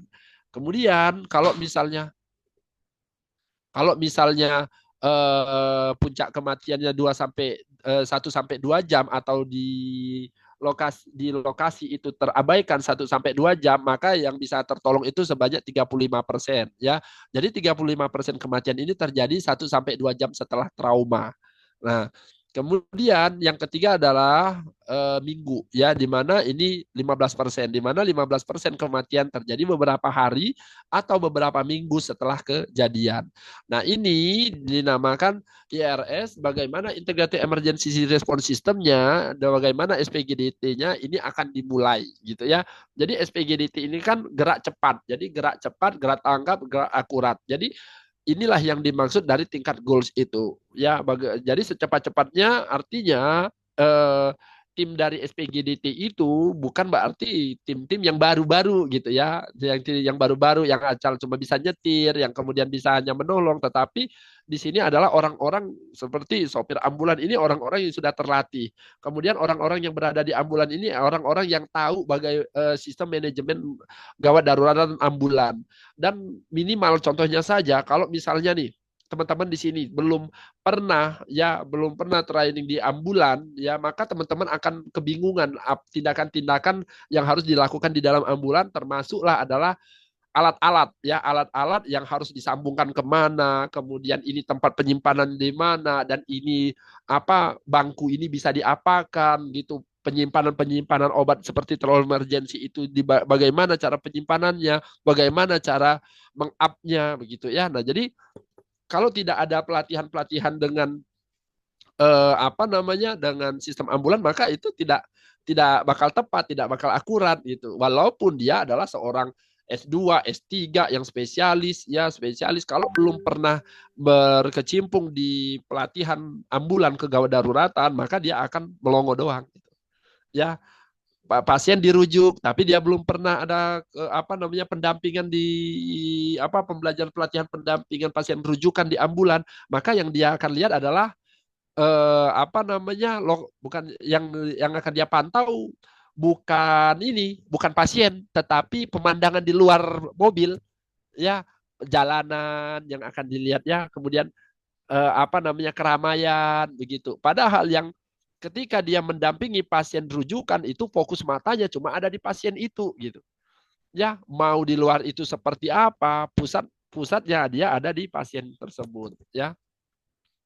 Nah, ini keterpaduannya SPGDT ya ada pra rumah sakit dan antar rumah sakit. Jadi pra rumah sakit sebentar ya. Jadi pra rumah sakit ini bagaimana peran masyarakat ya, kemudian men-screeningnya bagaimana, edukasinya ke gawat daruratan, kemudian nomor hotline-nya. Yang ini yang saya bicarakan tadi. Apakah masyarakat itu sudah teredukasi mengenai sistem kesiagaan atau pertolongan pertama yang dengan kegawat daruratan? Yang kedua, bagaimana sistem sistem komunikasinya. Nah, inilah yang saya katakan pra rumah sakit itu sangat-sangat dibutuhkan edukasinya. Ya. Jadi contoh, ya misalnya contoh dari Hermina, misalnya dari tempat Kak Nurul. Nah, ini harus memiliki pemetaan itu bagaimana mengedukasi masyarakat-masyarakat yang di sekitar itu pengabdian masyarakat namanya. Ya, pengabdian masyarakat. Jadi manajemen itu tidak hanya menerima pasien yang datang ke rumah sakit, tetapi dia memberikan sebuah pengabdian masyarakatnya di sekitar orang-orang yang berada di apa rumah sakit itu berdiri. Berapa mil nih misalnya 1 kilo ke kanan, 1 kilo ke kiri, atau 1 kilo ke samping apa depan belakang gitu. Nah itu bertahap gitu. Bagaimana? Oh, kita minta bantuan puskesmas kah? Kita meminta bantuan lembaga-lembaga apakah di situ? Boleh, silakan. Ya. Nah, itu untuk mengedukasi. Jadi kalau misalnya itu hal-hal pokok itu sudah dilakukan, insya Allah seluas-luasnya Indonesia ini, masyarakatnya akan terdidik mengenai siaga bencana dan siaga tentang emergensi gitu. Ya, Singapura itu sudah maju, wajar karena posisi dan atau penduduknya luas wilayahnya kecil, penduduknya juga sedikit, enak dia menata. Tetapi kita yang terdiri dari berpulau-pulau, bukan berarti tidak bisa, bisa kita lakukan edukasi karena apa? Lembaga, instansi, rumah sakit, ya mengenai kesehatan itu sudah tersebar luas sehingga belum saja melakukan pengabdian masyarakatnya. Karena apa? Jujur saja, pengabdian masyarakat ini bukan mencari uang, tetapi bahkan mengeluarkan uang. Prinsip orang ini kan rata-rata, ini ada duitnya kagak? Kalau ada duitnya, ayo. Kalau nggak ada duitnya, nantilah, gitu kan? Iya seperti itu. Apalagi kalau sudah berpanas-panasan, aduh panas terik 1 jam aja gitu ya, sudah mengukur keringatnya gitu, sudah mengukur keringatnya mau diapain, ada nggak ini kompensasi buat kita, ada nggak ini, nah itu ya yang menjadi PR. Kemudian lihat sistem rumah sakit, ketersediaan call center, kemudian kualitas pelayanan atau ketersediaan pelayanannya di rumah sakit seperti apa. Kemudian antar rumah sakit atau sistem rujukan atau yang dikenal sekarang Sisrut ya, yang sudah baik sekali, yang sudah dikomandoi oleh Kemenkes, sudah ada aplikasi Sisrutnya. Nah, ini kita lakukan dengan bagaimana sistem rujukannya. Oh, kita masukkan datanya, kemudian yang menerima nanti membuka portalnya sesuai ketersediaan apa yang diminta oleh rumah sakit atau apa rumah sakit atau klinik atau yang memberikan rujukan, ya memberikan rujukan dan terhadap yang akan menerima, ya. Makanya terkadang jujur saja, kalau saya kerja di IGD dulu, emosional saya terbanting-banting juga di sebenarnya ya, karena apa? Saya akan sering sekali memarahi perawat-perawat yang rujukan, tetapi dia melakukan rujukan. Rujukan itu sampai 4 jam sampai 5 jam gitu ya. Nah, kemudian yang saya terima ini pasiennya tidak sesuai dengan data yang dia bawa gitu. Contohnya nih, saya lihat GCS-nya ini 8, sedangkan yang tertera di situ 10, ya bahkan 12. Kemudian alat-alat yang terpasang atau eh, pemeriksaan penunjang yang sudah dilakukan tidak banyak tertulis secara tepat dan akurat gitu ya. Begini, sudah ada ronsen toraks, ya sudah ada ronsen torak, di situ ronsen torak sudah dilakukan, tetapi kan bingung orang, ronsen torak sudah dilakukan, maksudnya datanya ada atau enggak gitu loh maksud saya. Datanya ada atau enggak, kemudian interpretasinya apa di dalam ronsen torak itu. Tuliskan maksudnya kan begitu. Cek darah rutin darah DRDK faal udah dilakukan. Makanya saya sering sini sini sini sini nurse saya bilang, tolong deh saya minta dibenerin dulu deh dokumen ini saya bilang. Terus pasien ini kenapa ini di sini tertulis sudah terpasang ini tetapi Anda nggak lihat tuh pasiennya nggak terpasang. Begitu. Apalagi yang berhubungan TTV. Pertama saya menerima tak tak tak tak tak, tensinya di situ terlihat 130/90. Enak aja lu ngatain normal ketika saya cek ini 90/40. Lossnya ada di mana nih? Saya bilang kan lossnya ada di mana sampai pasien ini terjadinya shock. Saya bilang terjadinya di mana? Iya Kak, kami ini maaf nurse, kami bawa itu pasien ketika lu harusnya memberikan list kontrol ketika lu bawa nih pasien di dalam perjalanan gitu. Kolapsnya nih ada di mana nih pasien gitu kan? Kok nggak tercatat? Gue bilang. Nah, sekarang di sini mau dilakukan tindakan aneh-aneh lu nih ya, gue bilang. Nah, lu aja yang sendiri ya yang ke sini misalnya. Lu aja yang di sini. Iya, iya Kak, ini ya Bang, saya sendiri yang ke sini. Ini saya minta nomor telepon ini ya. Saya bilang, oh, itu terkadang memang kita harus begitu ya. Di IGD ini memang greget, misalnya kan begitu. Tapi biarlah istilahnya kita boleh sama teman sejawat tuh begitu dengan koridornya kita yang benar istilahnya. Jangan sampai menyakiti fisiknya, jangan ini. Tetapi kesalahan-kesalahannya itu harus kita kasih tahu gitu. Tapi memang ya Kak Nurul ya, ujung-ujungnya kalau pasien banyak, emosi ini meningkat gitu ya. Emosi ini meningkat.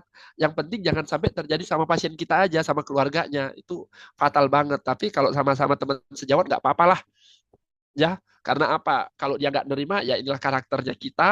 Biar dia nanti ke depannya ketika merujuk, jangan sampai begini lagi gitu kan. Nah, tapi kalau sama pasien kita jangan, bisa saja nanti dia pindah ke rumah sakit lain gitu kan.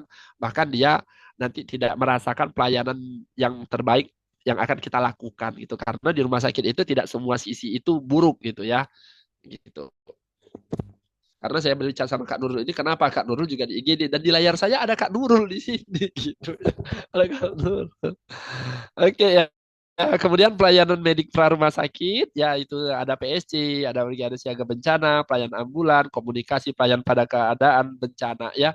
Sekarang ini kan yang menjadi kepercayaan masyarakat ini adalah damkar ya kan. Jadi sedikit-sedikit damkar, sedikit-sedikit damkar. Dia nggak percaya sama polisi, dia nggak percaya sama TNI, ya dia nggak percaya dengan orang-orang terkadang yang dari rumah sakit, tetapi dia percayanya sama damkar. Jadi damkar pun kewalahan, ada ular menelpon damkar ya, ada pasien serangan jantung damkar gitu ya, karena itulah namanya tingkat kepercayaan ya. Ya silakan saja ya, selagi damkar atau siapapun bisa memberikan pelayanan mengenai kesehatan atau kegawat daruratan mengenai fisik dan psikologis ya. Kemudian hal-hal yang dilakukan saat bencana, koordinasi dan komando, eskalasi dan mobilisasi sumber daya, simulasi, pelaporan, monitoring, dan evaluasi. Nah, ini bencana ya teman-teman. Jadi pada yang perlu kita garis bawahi dalam sistem bencana itu adalah koordinasi dan komando. Jadi walaupun kita berada dari rumah sakit ini, dari rumah sakit ini, itu ada sistem komando yang akan satu komando itu yang akan membagi dan akan memberikan kewenangan dan kewajibannya terhadap siapapun timnya. Ya, jadi tidak merta-merta kita datang ke situ untuk tim evakuasi dan transportasi, belum tentu. Itu ada sistem satu komando. Jadi Jun, lu datang ke sini tidak akan saya berikan sebagai evakuasi transportasi, tapi lu di sini akan memberikan pertolongan pada posko satu, nah, di sebelah utara ya, yang akan melakukan tindakan-tindakan primer sebelum pasien ini dirujuk ke rumah sakit. Nah, itu bisa saja itu. Itu namanya sistem komando.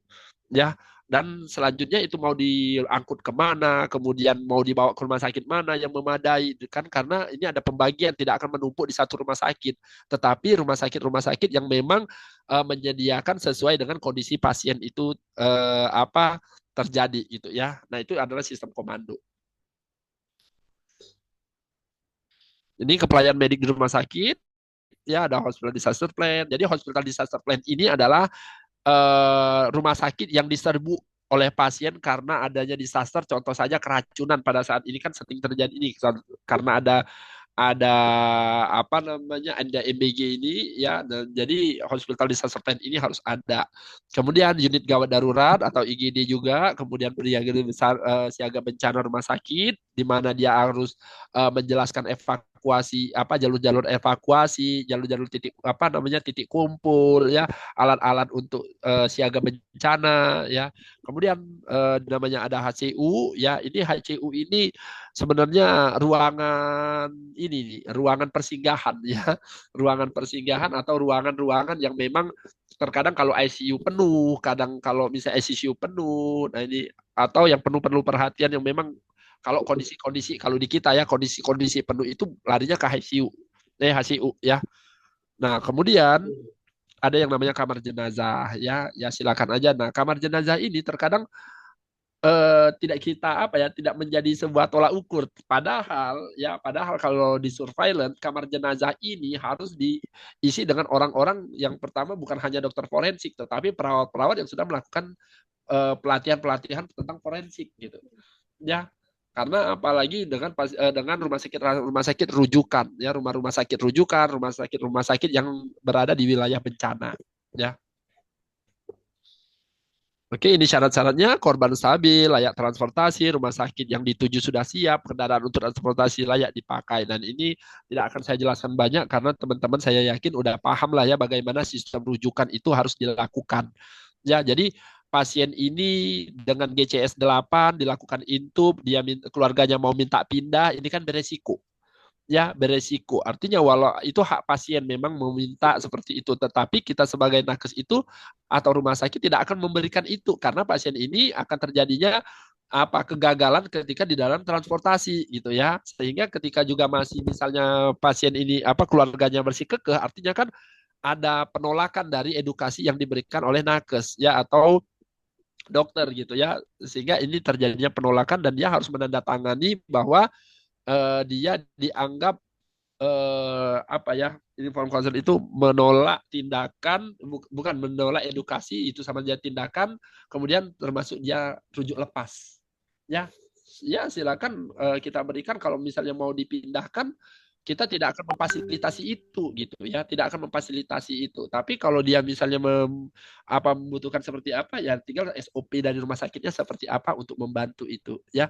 Ada saja rumah sakit yang berhubungan dengan evakuasi darat, laut, udara ya apalagi udara ya itu bisa saja dia akan apa namanya memberikan evakuasi ya pada pasien-pasien dengan dilarikannya dia misalnya minta minta dirawat di luar negeri ya. Nah, padahal kan kalau dianggap aja di rumah sakit Cipto kan tidak akan memberikan rujukan ke rumah sakit di wilayah manapun gitu kecuali kalau misalnya dia keluar baru silakan dirujuk sendiri gitu menggunakan media mana gitu ya.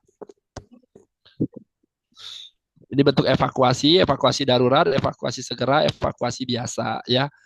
Oke, nah ini melalui call center ya NCC dan PSC. Nah ini bagannya teman-teman ya. Ya ini bagannya bagaimana pertama sekali ada panggilan darurat call center itu 119, kemudian ada national komandonya ya komando centernya, kemudian dia akan memberikan atau mengarahkan ke extension PSC yang terdekat atau SPGDT yang di mana yang terdekat di rumah sakit yang tersedia ya. Kemudian baru apa namanya baru dilakukan penjemputan atau dilakukan pertolongan dari evakuasi yang sudah diberikan. Nah, ini sistem komando center ini tidak akan mati walaupun lebaran mati kalau kiamat ya. Kalau bahasa teman-teman di SPGDT atau teman-teman di PSC kapan ini tutup, di PSC ini nggak pernah tutup sampai kiamat kami baru tutup kan begitu, karena apa ya 24 jam memang kemudian memang dia mereka siaga ya. Nah kemudian jejaring SPGDT atau PSC ini banyak sekali ya, dia pemahaman atau upgrade dari rumah sakit dia kuasai fasilitas fasilitas dari rumah sakit dan apa fasilitas kesehatan itu mereka kuasai karena mereka tidak akan memberikan arah ya yang salah kepada kepada angkutan pasien-pasien yang akan dilakukan rujukan ya. Apalagi sekarang ini sangat terlatih sekali ambulan-ambulan PSC ini yang sudah banyak dilatih ya, yang berhubungan dengan pandemi tadi ya, pandemi COVID kemarin itu, aduh, berkeliaran ya, berkeliaran sekali itu ambulan, sedikit sedikit bunyi, apalagi kita yang di IGD, aduh, pasien lagi, lah udah dari jauh bunyi sirine ambulan itu, aduh, pasien ini. Apalagi kita yang misalnya di rumah sakit tipe A ya, rumah sakit tipe A, rumah sakit rujukan kayak saya di rumah sakit rujukan Sumbaksel ya, Sumatera bagian selatan, kalau udah bunyi datang, aduh, datang lagi ya, karena jujur saja kemarin saya ditugaskan juga di IGD COVID, mana ngocor ini di dalam hazmat ya, kemudian eh, apa namanya, gantinya ini sedikit sekali pas ini, terus lagi bednya ini juga banyak, jadi ujung-ujungnya aduh, memang ya cobaan banget ya, kita dicoba diuji banget. Nah ini bukan hanya kita yang diuji yang di IGD, tetapi teman-teman di PSC ini diuji banget tentang kualitas pelayanan mereka terhadap bagaimana evakuasi dan transportasi ya. Nah, ini apa namanya, pencatatan atau apa namanya, mengenai tentang bagaimana kita melakukan komando center ya. Komando center itu di planningnya di bagaimana. Jadi mencatat pelaporan nama, nomor, kejadian, lokasi, melakukan pengecekan ulang, berkoordinasi dengan unsur yang terkait ya, kemudian memberikan komunikasi dua arah dengan yang menolong ya, yang memberikan pertolongan pertama, kemudian membimbing penolong, menghubungi IGD atau rumah sakit yang semestinya memang mau apa dirujuk ini pasien, kemudian menginformasikan kondisi ya, bagaimana kondisi tempat jalur tempuhnya antara si korban dengan pelayanan kesehatan itu. Ini alur ya, alur apa, sama pada intinya sama saja ya. Ini dalam sistem bencana dia ada sistem satu komando, di mana komando itu yang pertama bisa saja dari masyarakat yang setempat, kemudian dia apa, berjembatan dengan yang namanya pemerintah, karena pemerintah itu belum tentu paham dengan lokasi. Yang kedua ada satuan kerja ya, satuan kerja, kemudian ada di mana satuan kerja ini banyak sekali dia akan memberikan sebuah tim-tim atau memberikan sebuah komando ya. Jadi kalau misalnya kita pernah terjadi tenaga relawan bencana, pasti satuan kerja ini tadi kita akan diberikan bahwa, oh, bagian utara itu siapa komando lapangannya, kemudian bagian selatan, bagian utara, bagian barat. Nah, itu ada satuan kerja lapangannya seperti apa. Nah, itu nanti jadinya satu komando. Kita kayak kalau misalnya teman-teman berkecimpung di COVID, itu udah terlihat sekali SPGD-nya ya, terlihat sekali SPGD-nya. Jadi kalau misalnya saya ada keluarga yang terdeteksi curiga tanda-tanda COVID, maka saya akan telepon PSC, minta jemput. Ya, minta jemput, kemudian, nah ini PSC-nya ini, dia akan jadi satu komando gitu ya, satu komando nanti ini mau dilarikan kemana, atau ke rumah sakit, atau ke apa, ke wisma karantina gitu ya, ke wisma karantina. Nah, itu satu pintu, satu komando gitu ya. Kemudian baru apa namanya, dia masuk ke arah mana. Jadi kalau misalnya dia bencana alam, maka masuk ke dalam di apa, bagian bawah tempat kejadian bencana. Di situ akan tersusun logistik, pengungsian, dapur umum, sanitasi, pos medis dan sebagainya. Pos medis ini tidak hanya satu, tetapi pos medis ini bisa didirikan di berbagai tempat ya. Jadi sebelah utara ini ada pos medisnya. Oh, sebagian, apalagi luas bencana alam itu sangat luas ya, seperti tsunami Aceh itu berapa posko medis yang ditegakkan di situ. Nah, ini menjadi apa saja menjadi syarat tenaga. Nah, ini tenaga cadangan ini ya, antisipasi dari tindak lanjut atau RTL-nya dari pandemi COVID. Jadi jangan sampai di pandemi COVID itu banyak sekali apa namanya, banyak rumah sakit yang membuka apa ya, membuka lapangan kerja sampai dengan mahasiswa yang belum lulus saja tapi syaratnya tingkat 3 itu udah boleh masuk begitu ya. Nah, saat ini udah ditampung nih, udah ditampung di apa namanya, di tenaga cadangan kesehatan ini. Jadi nanti sewaktu-waktu jika adanya bencana atau apa, ini nanti dari sinilah pemerintah akan menghubungi, pemerintah akan memberikan komunikasi terhadap tenaga-tenaga kesehatan yang sudah tenaga kesehatan sudah mendaftarkan dirinya di tenaga cadangan kesehatan ini, ya. Itu salah satu ini didirikan oleh Kemenkes. Nah, ini ini ya, aplikasi tenaga cadangan ya, aplikasi tenaga cadangan. Nah, ini siapa saja boleh, tidak hanya orang-orang yang belum bekerja, siapapun ini boleh mengisi, ya, perawat di rumah sakit swasta, perawat di rumah sakit negeri, ya, perawat-perawat yang tidak bekerja di rumah sakit, perawat-perawat yang memang yang istilahnya kalau kita berhubungan dengan perawat ya, itu boleh saja ini mengisi ini masuk ke dalam sini ya. Boleh, silakan. Jadi berencana di rumah sakit itu hampir sama ya, bagaimana dia berada di pertama sekali di IGD, kemudian dilakukan di triase ya, di triase, kemudian nanti apakah golongannya itu P1, P2 dan P3 gitu ya, apakah dia masuk ke hitam. Jadi kalau dia gawat darurat berarti kan itu nanti penyaluran pasiennya ini bisa saja di ICU, HCU atau OK gitu ya. Kalau misalnya tidak memadai maka dia akan dirujuk. Kalau misalnya gawat tidak darurat, ini bisa saja dia ke OK atau OK situ, OK situ atau HCU dan itu bisa saja dirujuk. Nah, kemudian yang tidak darurat ini pengobatan atau dia pulang.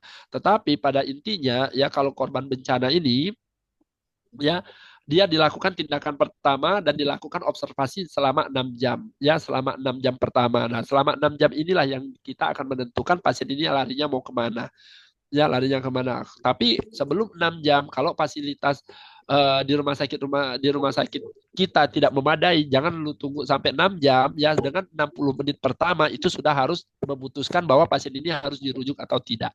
Ya gitu, karena golden hours pertama itu adalah 60 menit atau 1 jam pertama, observasi dan monitoring 6 jam. Jadi kesalahan banget IGD kalau misalnya pasien ini datang belum diobservasi 6 jam, atau 3 jam sudah dilarikan ke ruang rawat inap. Nah, makanya perawat rawat inap kadang bawel tuh ke perawat IGD. Ini belum apa-apa, begini, begini, begini. Ini saya lihat kok ini baru masuk gitu ya.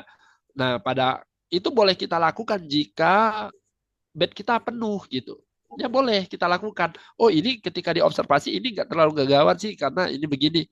Tetapi kalau pasiennya sedikit, masih ada rentang rentang bed misalnya 2 sampai berapa persen dari total ya, hitungan bornya itu boleh kita observasi dulu. Ya, apalagi khususnya P1. Ya, P1 ini P1 ini nggak bisa semerta-merta harus langsung dimasuk ke ICU, ke OK, nggak bisa ya. Tetap harus penata laksanaan dulu, penata laksanaan di IP1, kemudian apa yang harus dilakukan berikutnya. Kalau dia butuh OK, ya berarti kita siapkan OK itu, tetapi OK itu kan tidak semerta-merta bahwa langsung menerima. Karena ada, walaupun dia terpan, eh, ter apa namanya termasuk dalam penanggung jawabnya adalah dokter anestesi, tetapi kan dia butuh apa? Pemeriksaan penunjang, apalagi dengan dokter dengan rawat bersama, entah misalnya bedah vaskuler atau bedah jantung, ya bedah orto. Nah itu kan rawat bersama dia gitu. Ya, rawat bersama. Nah, ini harus penunjangnya sudah siap. Ini karena apa? Ketika di IGD itu bukan seperti di ruang rawat inap yang ketika kita melakukan pemeriksaan penunjang itu besok baru jadi atau besok baru hasil gitu. Tetapi kalau IGD akan diberikan data-data yang kritisnya ya, yang akan ditelepon data-data kritisnya gitu ya.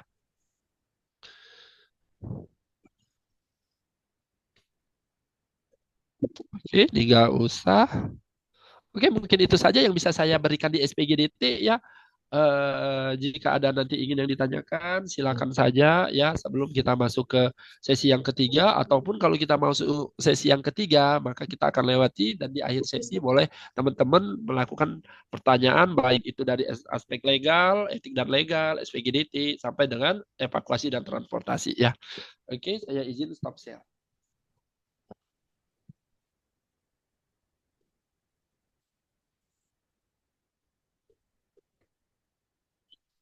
Saya izin share untuk slide yang ini ya, apa evakuasi dan transportasi.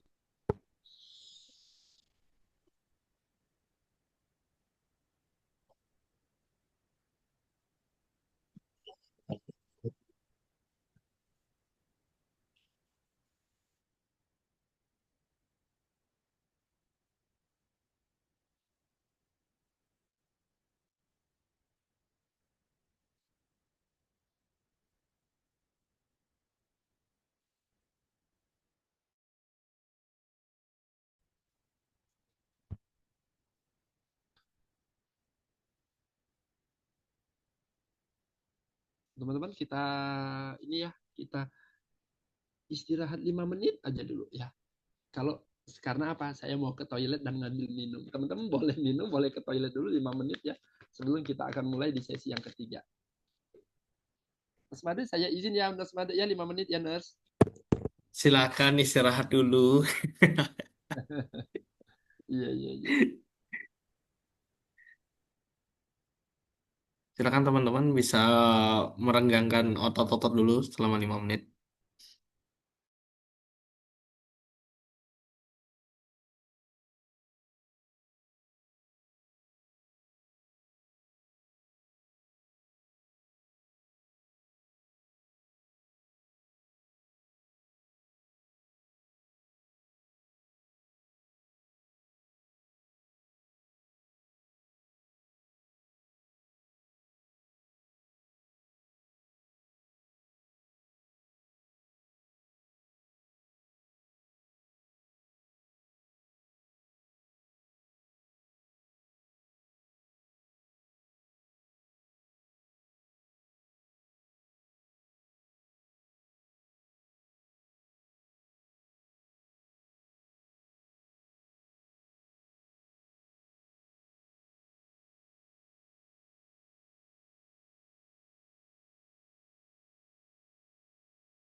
Oke, baik teman-teman, kita akan masuk ke sesi yang terakhir yaitu evakuasi dan transportasi.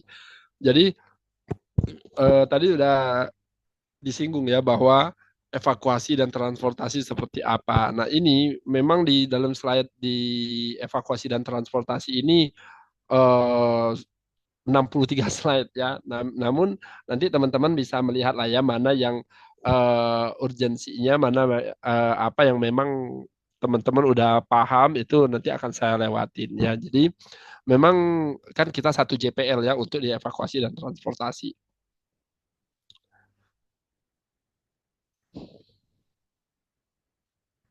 Nah, jadi kalau kita melihat evakuasi dan transportasi, bagaimana teman-teman ini akan memahami ya bagaimana untuk melaksanakan evakuasi, bagaimana akan melaksanakan transportasi.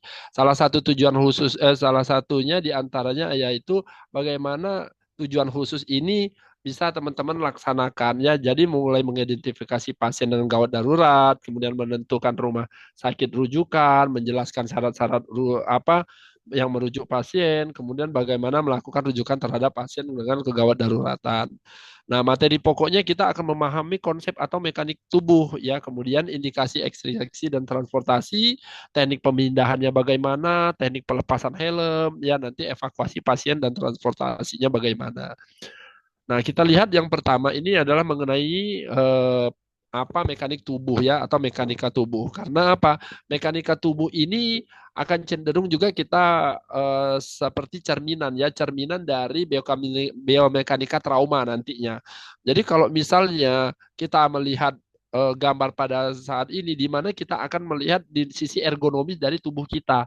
Artinya bisa kita deskripsikan bahwa pengertian ini merupakan sebuah potensi seluruh tubuh kita untuk melakukan atau memberikan sebuah tindakan dengan alat atau dengan mengangkat atau memindahkan dan untuk mencegah terjadinya cedera baik itu pada pasien maupun di diri kita sendiri ya. Nah, ini di mana koordinasi yang sangat tepat ini dalam sistem tubuh ini dia ada pada sistem muskuloskeletal dan sistem persarapan ya, mempertahankan keseimbangan, bagaimana mempertahankan postur tubuh, kesejajaran sampai dengan tindakan-tindakan tindakan akurasi pada tubuh dengan apa istilahnya ya kalau bahasanya, jadi dengan ergonomis ya, jadi dengan ergonomis itu jadi terlihat biomekanika pada tubuh kita sesuai dengan ergonomisnya ya. Nah, di mana di sini terlihat ada prinsipnya aman ya, digunakan dengan otot yang kuat antara lain otot paha, otot pinggul, otot bahu, kemampuan atau mana pikiran untuk kemampuan diri, kemudian bagaimana kita pusatkan kekuatan pada lutut atau kita katakan kuda-kuda ya. Biasanya kemudian atur punggung dan tegak namun tidak kaku, bagaimana kita memberikan kesegarisan pada spinal. Kemudian indikasi dan ekstriksi pada transportasi ini kebakaran atau suatu keadaan yang memungkinkan terjadinya kebakaran, kemudian ledakan atau ketidakmampuan penolong untuk melindungi pasien dari lingkungan yang berbahaya. Nah, ini indikasi dari ekstriksi atau dari di luar di luar evakuasi ini adalah memberikan suatu ancaman dari lingkungan, kemudian berpacu pada waktu, ya. Nah, ini yang menjadi sebuah indikasi dari ekstrikasi dari evakuasi dan transportasi. Nah, ini emergency move. Ya, emergency move ini adalah bagaimana evakuasi karena situasi khusus atau yang diharuskan, seperti lokasi kejadian berbahaya karena gas beracun, kemungkinan terjadi ledakan, kemungkinan runtuh atau longsor, kemudian kecelakaan lalu lintas yang tidak terkendali ya, kemudian adanya kebakaran, kemudian serangan massa atau binatang ya. Nah, di mana penolong ini akan memerlukan sebuah reposisi korban bahkan sampai akan memberikan suatu lingkungan yang stabil gitu ya, lingkungan yang tidak mengancam, apalagi kita melakukan CPR ya, perlu tempat-tempat yang tidak memberikan sebuah multiple atau kejadian masalah berikutnya. Nah, ini non emergency move. Non emergency move ini adalah evakuasi yang masih bisa ditunda ya. Artinya lokasi kejadian yang relatif aman, mengevakuasi untuk melakukan pertolongan berikutnya atau lanjutan, kemudian korban stabil.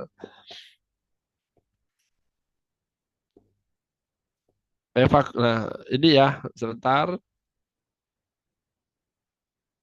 Nah, ini evakuasi. Nah, jadi prinsip pasiennya ini dari pasien tetap selamat sampai tujuan kondisi tidak makin memburuk ya. Coba lihat video ini ya teman-teman. Di bawahnya ini sangat lucu sekali ya bagaimana evakuasi itu dilakukan yang kurang berprinsip, yang tidak ada sistem komando, kemudian bagaimana suatu proses ini, ya bagaimana suatu proses pemindahan dari satu ke tempat-tempat lain ini tidak menggunakan alat bantu atau tidak bisa mengoperasikan alat, ya begitu. Sebentar. Sebentar.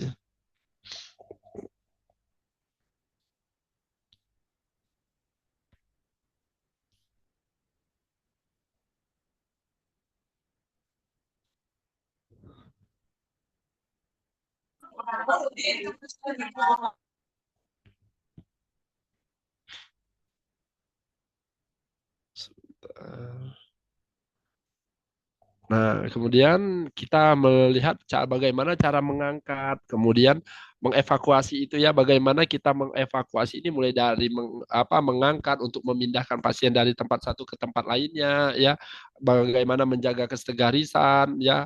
Jadi kalau pada pasien-pasien trauma ini sangat sangat dibutuhkan sekali prosedur bagaimana evakuasi dan transportasi ya. Kemudian bagaimana mempertahankan posisi korban agar tetap datar selama transportasi. Nah, evakuasi tanpa alat. Contoh-contoh dari evakuasi tanpa alat ya. Transportasi tanpa alat yang pertama kita lihat yang misalnya satu penolong ya secara manual. Jadi dengan ada posisinya yang memopong sendiri ya bagaimana. Nah, ini teman-teman untuk yang sebagai manual, mekanik manual tanpa alat ini memang menjadi kontraindikasinya atau penyulit itu adalah berat badan ya, berat badan selain situasi lingkungan ya, artinya adanya di sini berat badan. Jadi ketika yang akan menolong ini 50 kilo yang akan ditolong 100 kilo artinya berbanding terbalik ya, berbanding terbalik. Nah, di berbanding terbalik ini yang akan memberikan faktor penyulit namanya ya, faktor penyulit untuk menentukan mekanik tubuh untuk melakukan pertolongan awal pada evakuasi tanpa alat ya. Nah, jadi metode evakuasi ini banyak sekali sebenarnya. Metode human clutch, ya, kemudian metode cradle, kemudian metode drag, metode gendong dari belakang, double human clutch, ya, banyak sekali ya. Jadi tinggal seperti apa yang mekanik tubuh kita yang bisa membopong, yang bisa memberikan sebuah evakuasi, ya. Nah, ini pemindahan non darurat ya, pemindahan non darurat tetap kita menggunakan sistem lock roll ya, bagaimana pengangkatan ya, bagaimana kita melakukan fiksasi. Nah, dari pengangkatan atau melakukan pemindahan untuk pasien-pasien yang dicurigai trauma, maka pasien-pasien ini harus diberikan kestabilisan pada misalnya trauma kapitis itu berarti pada kepala ya. Jadi artinya pengkajian anamnesa kepala trauma kapitisnya harus akurat. Kemudian apakah dia disertai dengan adanya cedera spinal ya. Kemudian apakah dia terjadinya trauma torak dan sebagainya ya. Nah, ini tanpa evakuasi tanpa alat dengan dilakukan dua penolong. Nah, jadi bisa saja dilakukan dengan memopong seperti pada gambar ini ya, kemudian bisa lakukan memopong dengan mengangkat dengan kuncian dua tangan ya, kemudian bagaimana dilakukan untuk pengangkatan sistem fiksasi tulang belakang pada si penolong ya, fiksasi tulang belakang pada penolong atau penguncian pada tulang punggung bagian bawah ya. Nah, ini teknik melepaskan helm. Jadi teknik melepaskan helm ini teman-teman nanti akan diajarkan di skill ya, akan diajarkan di skill bagaimana cara mengevakuasi atau melepaskan helm pada pasien-pasien yang korban-korban terjadi kecelakaan yang masih menggunakan helm. Nah, ini untuk videonya, ini nggak usah dibaca ya teman-teman, nanti ini saja. Rumit ini akan dibaca, tetapi lihat saja video yang akan saya tampilkan pada saat ini. Hello, and welcome to Survive the Rides video for EMS and first responders on how to remove motorcycle and scooter helmets from crash victims. The techniques in this video follow Florida PHTLS protocols. Always remember to follow your respective agency's protocol before and after helmet removal. The following video was made with the help and sponsorship of the University of Miami Miller School of Medicine, the Gordon Center for Research and Medical Education, RIDA Trauma Center, and a state-sponsored Florida Department of Transportation grant. The first rescuer lies or kneels in a stable position to maintain full inline immobilization of the patient's head and neck by placing their hands on each side of the helmet with fingers on the patient's mandible. This position prevents slippage if the strap is loose. A second rescuer then disconnects or cuts the helmet's chin strap or face shield. Be aware, some modern helmets may have visible pull tabs for a modular release, allowing easier disassembly for such emergency events. After removing any straps securing the helmet, the second rescuer places one hand on the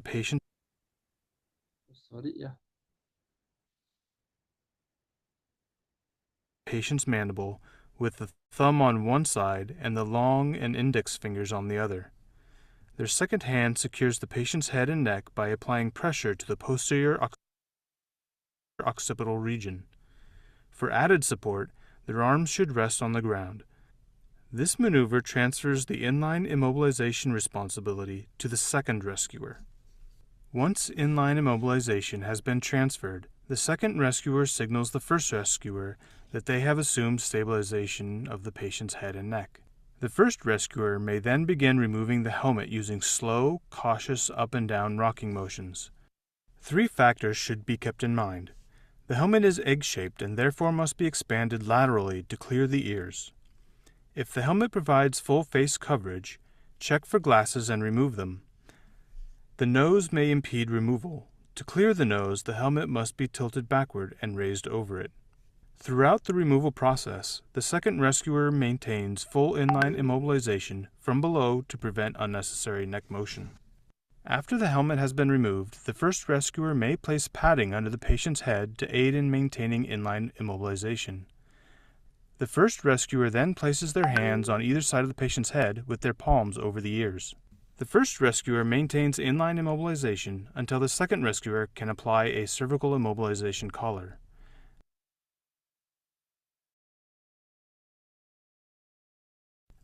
Afterwards, follow through with your agency's protocol for transporting the patient. During the helmet removal process, a few key elements should be kept in mind. Inline immobilization is first applied from above the patient's head. Inline immobilization is applied from below by a second rescuer